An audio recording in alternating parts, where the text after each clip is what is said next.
Hi hello welcome to current TV news. Recent గా Bhogapuram airport కి సంబంధించి ఒక గిన్నిస్ వరల్డ్ రికార్డ్ వచ్చింది. గిరిజనులకు వచ్చింది అని చెప్పాలి. గిరిజనులు సాంప్రదాయ నిత్యంగా భావించేటువంటి దింసాకి ఒక Guinness world record Bhogapuram international airport ప్రారంభోత్సవం రోజు వచ్చింది. అయితే దీని మీద కొంత విమర్శలు అయితే వస్తున్నాయి. ఒక ఐఏఎస్ అధికారి కూడా దీని మీద స్పందించినటువంటి పరిస్థితి. ఆయన ఒక ట్వీట్ చేశారు. దాని గురించి మాట్లాడే ప్రయత్నం చేద్దాం. మనతో పాటు సీనియర్ జర్నలిస్ట్ కిరణ్ గారు ఉన్నారు. నమస్తే. ముఖ్యంగా ఆయన ఒక ట్వీట్ చేశారు. ఆ ట్వీట్ చదువుదాం అన్న, ఆ తర్వాత మీరు చెప్తారు కదా దాని గురించి. దింస అనేది ప్రేక్షకుల కోసం చేసేది కాదు, అది పవిత్రమైన ఆశీర్వాదం. మీరు ప్రధానమంత్రి, ముఖ్యమంత్రి, చక్రవర్తి ఏమైనా కావచ్చు, కానీ మీరు చేసింది దైవ దూషణ, అపవిత్రత. ఇది తీవ్రమైనటువంటి ఉల్లంఘన. చంద్రబాబు నాయుడు గారు ఆంధ్రప్రదేశ్ సీఎం పరిపాలన అనేది అప్పులతో కూడగట్టిన ప్రజాధనంతో నిర్వహించే ఈవెంట్ మేనేజ్మెంట్ కాదు. మీరు లక్ష్మణ రేఖ దాటారు. నారా లోకేష్ గారు, పవన్ కళ్యాణ్ గారు, నరేంద్ర మోదీ గారు ఆంధ్రప్రదేశ్ను 6 కోట్ల ఆంధ్ర ప్రజలను, ముఖ్యంగా ఆదివాసీ సమాజాన్ని అవమానపరిచారు. మీరు క్షమాపణ చెప్పాల్సిందే అని ఆ వీడియోని ట్వీట్ చేసి ఆయన పెట్టినటువంటి పరిస్థితి, ట్యాగ్ చేసి. అసలు ఏంటి అంటే అది ఆదివాసీలకే వచ్చినటువంటి దానికి కూడా, అంటే ఇది ఆంధ్రప్రదేశ్కి వచ్చినా లేదంటే ఎయిర్పోర్ట్కి వచ్చినా ఆదివాసీలకి వచ్చేది, వాళ్ళ సాంప్రదాయ నృత్యానికి ఇచ్చింది. దాని మీద కూడా ఇలా విమర్శలు రావట్లేదు. అంటే ఇప్పుడు ఏదైనా ఒక గొప్ప పని జరిగింది, గొప్ప కార్యక్రమం జరిగింది. Bhogapuram international airport super success అయింది. అసలు అక్కడ భూములు ఇచ్చిన వాళ్ళు కూడా ఊహించలేదు మన భూముల్లో ఇంత గొప్ప ఎయిర్పోర్ట్ వస్తుందని. రాబోయే రోజుల్లో ఆ ఎయిర్పోర్ట్ వల్ల మీకు అక్కడ ముఖ్యంగా ఈ ఉత్పత్తులని, మెడికల్ ఉత్పత్తులని అవన్నీ కూడా ఎక్స్పోర్ట్ చేసుకోవడం, సముద్రపు ఉత్పత్తులు అవన్నీ కూడా ఎక్స్పోర్ట్ చేసుకోవడం, హస్తకళలు అవన్నీ కూడా ఎక్స్పోర్ట్ చేసుకోవడానికి అవకాశం కలుగుతుంది. ముఖ్యంగా ప్రయాణికుల కోసం ఎంత ప్రయారిటీ ఇచ్చారు ఆ ఎయిర్పోర్ట్ లో, కార్గో కూడా అంతే ప్రయారిటీ ఇచ్చారు. అంటే కార్గో ఈ రవాణా, వస్తువుల రవాణాకు సంబంధించి అంత ప్రయారిటీ ఇచ్చారు. కాబట్టి ఇవాళ మీకు గతంలో కూడా చాలా మంది అనుకోవచ్చు, ఆల్రెడీ మీకు విశాఖపట్నంలో ఎయిర్పోర్ట్ ఉంది కదా అని. ఆ ఎయిర్పోర్ట్ ఐఎన్ఎస్ వేగా వాళ్ళది ఐఎన్ఎస్ డేగా సంబంధించిన ఎయిర్పోర్ట్. అది సైనిక అవసరాలకు ఉద్దేశించిన ఎయిర్పోర్ట్. అది ప్రయాణికుల ఎయిర్పోర్ట్ కాదు. దాని ప్రయాణికుల కోసం అప్గ్రేడ్ చేసుకున్నారు. ఇప్పుడు ఇది కంప్లీట్ గా ప్రయాణికులు, కార్గో కోసం ఉద్దేశించిన ఎయిర్పోర్ట్. డెఫినెట్ గా రాబోయే రోజుల్లో మనకి విశాఖపట్నంలో గతంలో 10 లక్షల మంది మాత్రమే వెళ్లేవాళ్ళు సంవత్సరానికి ప్రయాణికులు. ఈ 10 ఏళ్లలో 30 లక్షలకు చేరింది. అంటే రెండింతలు పెరిగింది. 20 లక్షలు కాదు, 30 లక్షలకు చేరింది. దాని కెపాసిటీ 36 లక్షలు. సో కాబట్టి ఇప్పుడు అత్యవసరంగా మనం నిర్మించుకోవాలి. అది చంద్రబాబు నాయుడు గారు 10 ఏళ్ల క్రితమే ఊహించారు. ఎందుకంటాం చంద్రబాబు నాయుడు గారు విజనరీ అని? ఆయన ఊహించారు 2014లో 10 లక్షలు మాత్రమే దాని కెపాసిటీ, కానీ 36 లక్షల కెపాసిటీ మాత్రమే ఆ రోజు ఉండింది. ఆ రోజు చాలా సార్లు ప్రతిపాదనలు కూడా ఎవరు ఒప్పుకోలేదు. అవును, 10 లక్షలు మాత్రమే ఉండింది. చాలా మంది కనుక్కోవచ్చు 10 లక్షలు ఇప్పుడు ఉంది జనాభా, 10 లక్షల ప్రయాణికులు వస్తున్నారు, 36 లక్షల కెపాసిటీ ఉంది. ఎందుకంటే చంద్రబాబు నాయుడు గారు ఇది ఆలోచిస్తున్నారంటే ఆయన విజనరీ, ఆయన ముందే ఊహించాడు. ఇవాళ 30 లక్షలకు చేరింది. ఊహించగలం 10 లక్షలు 10 ఏళ్లలో 30 లక్షలకు చేరుకుంటుందని ఊహించగలమా? ఊహించలేము. సో చేరుకుంది. కాబట్టి ఈ ఎయిర్పోర్ట్ ని కట్టారు. సో ప్రపంచం మొత్తం, దేశం మొత్తం కూడా చూస్తా ఉంది.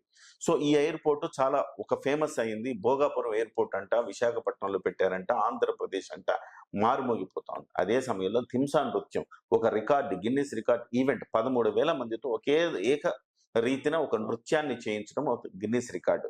సో ఇవన్నీ కూడా చేసిన తర్వాత ప్రభుత్వానికి ఒక మంచి పేరు వస్తుంది దేశవ్యాప్తంగా. ఇది తట్టుకోలేక కొంతమంది మేధావులతో కొన్ని ఆరోపణలు చేస్తున్నారు. ఈ ఐఏఎస్ ఆఫీసర్ అయినా, మాజీ ఐఏఎస్ ఆఫీసర్ పివి రమేష్ గారు ఈ రకమైన ట్వీట్ చేయడం అసలుకి కొంచెమన్నా ఆలోచన ఉందా ఆయనకి అని నాకు అనిపిస్తుంది. చదువుకున్నారు అయినా. నువ్వు ఇవాళ గూగుల్లో కొట్టినా ఎక్కడ కొట్టినా నీకు థింసా నృత్యం, ఆయన ఏమంటున్నారు ఫస్ట్ ఆరోపణ ఏంటి, ఇది దేవతల ముందు అర్పించే నృత్యం, దీన్ని ఒక ప్రేక్షకుల కోసం అన్నట్టుగా మీరు ప్రదర్శింపజేశారు, ప్రధానమంత్రి వస్తున్నాడని ఈ రకంగా చేశారు, ఇది కరెక్ట్ కాదు, దైవ దూషణ అంటున్నాడు. మీరు ఎక్కడైనా గూగుల్ చేసుకోవచ్చు. థింసా నృత్యం గురించి తెలిసిన వాళ్ళు, తెలియని వాళ్ళు కూడా గూగుల్ చేసుకోవచ్చు. తెలిసిన వాళ్ళకి ఎలాగో తెలుసు. ఇది ఏ సందర్భాల్లో చేస్తారు. ఇది పంట కోత పూర్తయిన తర్వాత మనకి ఇప్పుడు సంక్రాంతి వస్తుంది. సంక్రాంతిలో మన సంక్రాంతి పండగ ఎట్లా చేసుకుంటామో, గిరిజనులు పంట కోతకు వచ్చినప్పుడు అదంతా చేసి అమ్మి దానికి సంబంధించి ఇంకా ఒక సందర్భాన్ని, ఒక ఉత్సవాన్ని చేస్తారు. ఉత్సవం చేస్తున్నప్పుడు ఆ ఆనందంలో, ఆ హ్యాపీనెస్ లో థింసా నృత్యం చేస్తారు. ఆ తర్వాత గ్రామ ఉత్సవాలు ఏమైనా జరుగుతుంటే అందులో కూడా ఒక నృత్యం సంప్రదాయంగా చేస్తారు. అలాగే వివాహ వేడుకల్లో మనమే ప్రేక్షకుల కోసం చేస్తాం, కానీ అదొక ఆనందం. వాళ్ళ ఆనందాన్ని వ్యక్తపరుచుకునే ఒక ఫామ్, ఒక ఆర్ట్ ఫామ్ అది. సో వివాహ వేడుకల్లో చేస్తారు. అలాగే గ్రామ దేవతల జాతరల్లో ఒకటి చేస్తారు. అట్లాగే చైత్ర మాసంలో జరిగే ఉత్సవాలు చేస్తారు. అంటే వాళ్ళకి ఏదొచ్చినా సంతోషం వస్తే వాళ్ళు చేసే ఒక నృత్యం ఇది. మనం కూడా రీసెంట్ గా పవన్ కళ్యాణ్ గారు ఒక గిరిజన గ్రామానికి వెళ్లాల్సింది, అప్పుడు కూడా దింస నృత్యంతో వాళ్ళు అందరూ కూడా స్వాగతం పలికారు. పలకడానికి. అవును, ఆయన వెళ్ళలేదు కానీ చాలా అక్కడది వాళ్ళ సాంప్రదాయంగా వాళ్ళన్ని వాళ్ళ పంట, మీరు అన్నట్టుగా పంట అంతా కూడా నేను స్వయంగా చూశాను కాబట్టి చెప్తున్నాను. సో పంట అంతా కూడా ఒక చోట పెట్టి వాళ్ళ పక్క ఊర్లో వాళ్ళందరూ కూడా ఒక చోటకి వచ్చి ఆ నాట్యం చేయటం అనేది సాంప్రదాయంగా వస్తుంది. అవును. సో అలాంటి అంత గొప్ప ఒక నృత్యం, అది గొప్ప నృత్యం అనేది ప్రపంచానికి ఎట్లా తెలుస్తుంది హరీష్?